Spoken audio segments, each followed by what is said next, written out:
yes, thank you, and aloha. Thank you for coming. Okay? Now, you might be thinking to yourself, oh my, what is this? He has this really fat electrical wire here. He has half of a toilet here. My, ooh, he got some bricks over there. Got some technology here. Yeah? Keep in mind that Kenarima is not high tech. Yeah? Oh, I don't like texting. I don't know how. When my daughter texts me 2 paragraphs, my response is okay. So hopefully from this workshop, I'm going to teach you what you should get as far as having the bare essentials. According to what's been happening this past year, this past couple of months, this past 10 years, just because I started doing this in 1987. Yeah? And my workshop has evolved into what you are going to be hearing today. Okay? Because as things happen, I try to stay on it. I ask a lot of questions, and I try to learn and apply it to here in Hawaii. Where should we start here? This right here is a representation of a normal size jealousy window. Okay? I take it that the average house here has jealousy windows. Okay? That's the old style. I take it that the average size jealousy window is about 4 feet by 4 feet, maybe 5 feet by 4 feet. Okay? Meaning 20 square feet about. Okay? Now, let's say that somehow radiation reaches Hawaii, or somehow we get contaminated, somehow. Okay? As much as they say, no, it can never hit from Japan over here. Okay, maybe it's very small traces or amounts. They're right. But who knows? No, not that one. Honolulu Star Advertiser. And keep in mind that when the Star Advertiser prints an article about South Korea, it must be important. Okay? Here we go. Some South Korean schools shut down amid radiation fears. More than 100 South Korean schools have canceled over fears that rain falling across the country may include radiation from Japan's stricken nuclear power plant. Okay? What type of precautionary measures should we take here in Hawaii? Well, just in case, if we have exposure somehow, whether it be from, I don't know, is this going to be on YouTube? Or then I have to be careful what I say, yeah? I hope that you're going to edit this, yeah? Whatever, I don't know. Yeah? As much as you don't think that we have nuclear here in Hawaii, yes, we do. Right? Okay, anyway.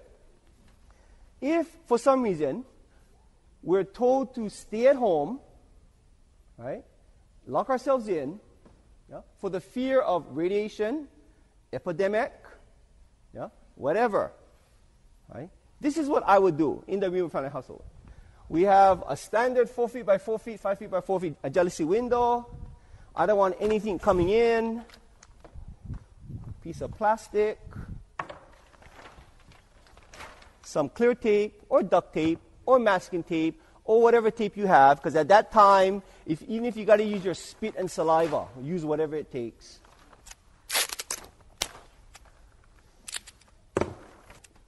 During a crisis situation, you need to work together with your partner, whether it be your spouse or your kids or whoever's living with you. Don't get mad.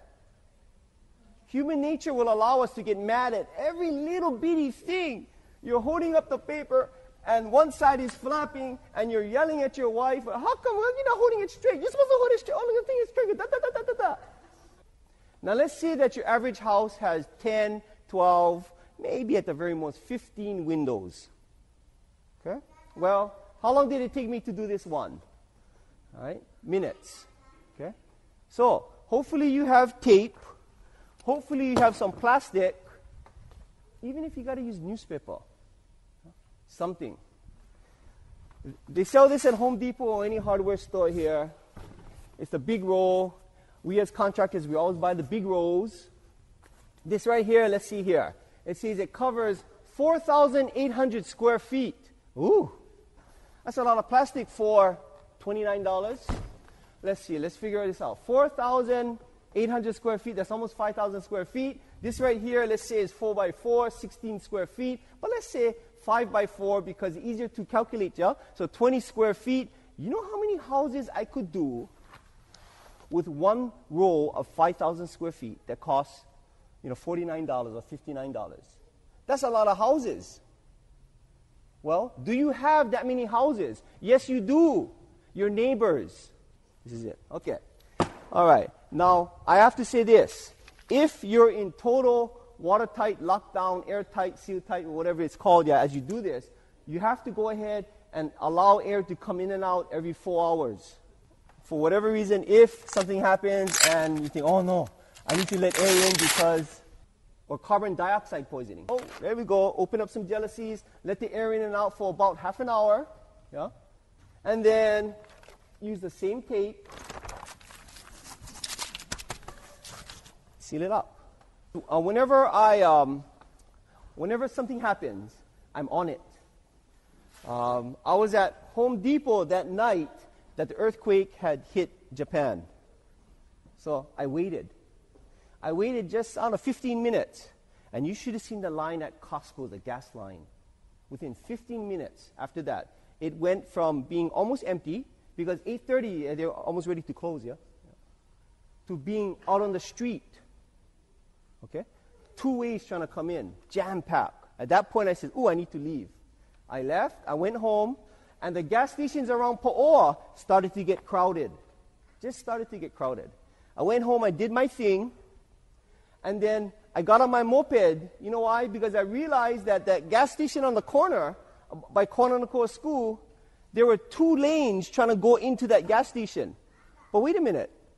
There's 2 lanes going down and only 1 lane coming back. So if the cars were blocking the 2 lanes trying to get into the gas station, then that means that how could somebody from the valley come out and go towards Eva or somewhere? You would have to cross the other 2 lanes, because the 2 lanes of traffic, and go into the other lane and then go around. So I jumped on my moped. And I observed, and it was chaotic. People were starting to get mad because that person couldn't get the credit card to function properly. Okay. And that was about an hour after the notice of the tsunami coming. Okay? All right. It was chaotic. So now, let me go ahead and read to you a timeline of events. Okay? I try to keep the important ones on my computer. I'm going to go ahead and start from February 22nd. Okay? So very quickly, here we go. February 22nd, New Zealand, Christland, 6.3 magnitude, Christchurch. 12:51 p.m., over 200 dead. 2 days later, Hawaii, 3.6 magnitude, 2:12 p.m. March 6th, Chile, 6.2 magnitude, 8:11 p.m. Oh, but the day before that, on the 5th, that's when the fissure opened up. On the Big Island, you know that new fissure? And lava started going all over the place? Okay. Which created many small earthquakes. On the 8th of March, which is 3 days later, Japan, 7.2 magnitude. That's on the 8th. On the 9th, New Guinea, 6.6 magnitude, 11:24 p.m. And on that very same day, on the 9th, that's when the fissure stopped on the Big Island. On the 10th, then the very next day, China, 5.8 magnitude, 1 p.m., 24 dead, over 1,200 homes and buildings destroyed. And on the very next day, the 11th, March, Japan, 9.1 magnitude,